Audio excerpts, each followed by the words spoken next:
Good evening, folks. Triple Crown here, coming to you from Vancouver, British Columbia. Well, we've started a new Global War 1939 game, and I am playing the Allies. HuntLikeDave is playing the Axis. This is a round one.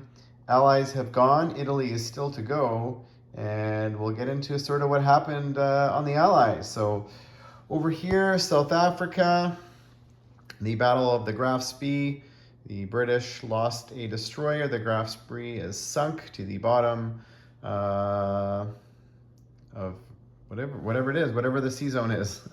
Over here, the British were a little bit aggressive in the Middle East. They annexed southern Iran and they attacked Iraq. So successful. I think they lost an infantry in that battle. They killed 2 Iraqis. Over here in Cairo, they built a minor industrial complex and air base, and they moved their bulk of their navy over here in Sea Zone 47 off of Cairo.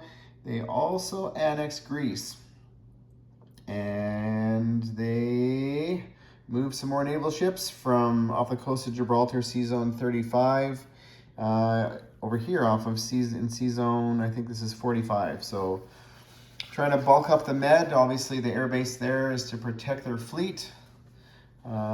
Pretty standard stuff. Opening round for the Germans, conquered almost all of Western Europe and Norway and annexed all of the Axis miners and captured Warsaw, Poland, and Yugoslavia. So pretty standard stuff.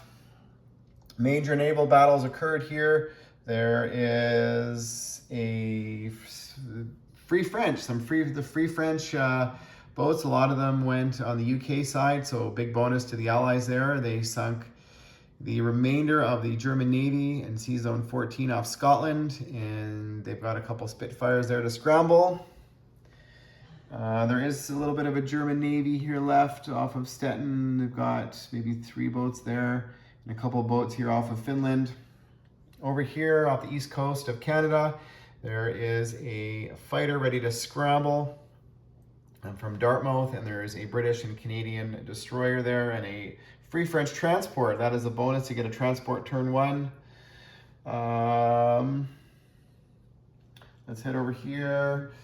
Nothing much happening in FEC, just bulking up 6 infantry built and ready to start fighting for the Burma Road. The Japanese did their opening J1 attack, which is something that HuntLikeDave likes to do. They captured Borneo, Brunei, Hong Kong, and Singapore. So they are on a roll. The Russians declared war on the Japanese turn 1 and went to northern Manchuria. The CCP went in Chahar and just with 1 infantry there, a walk-on, so no dice were rolled. They went into Shantung. KMT went into French Indochina. They attacked an infantry and artillery with 4 ground units and lost 3 of them. I think it went like 6 or 7 rounds of some bizarre dice. Sometimes that happens, but the Japanese are ready to start branching out here, grab some money islands, and they did build a couple minor industrial complexes along the coast. The Russians are marching east from Novosibirsk, and the Russians also attacked East Poland and Baltic states to get their NO bonus of 5. They lost a couple units doing that. And over here, the Americans are getting away from the Philippines. They did build an infantry in the Philippines. They are sailing their ships back to Hawaii from the Philippines. The bulk of their navy surrounding Hawaii. They shuck a couple units from San Francisco to Hawaii. And what did they build? They built a military base in Hawaii and a couple Marines back in San Francisco, and they lend-leased the KMT light armor. So a lone light armor sitting in Szechuan.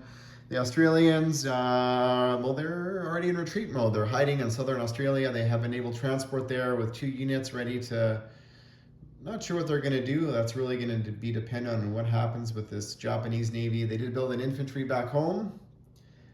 Other than that, not a lot happening. The U.S. economy is now at a 49 turn 1 because of the Japanese attacking the British. They rolled a 19, so that was really nice. And the Russians rolled an 11. So that is the sort of quick highlights of round one, and stay tuned for Hunt Like David's Italy and Axis turns coming up. Thanks for watching, folks.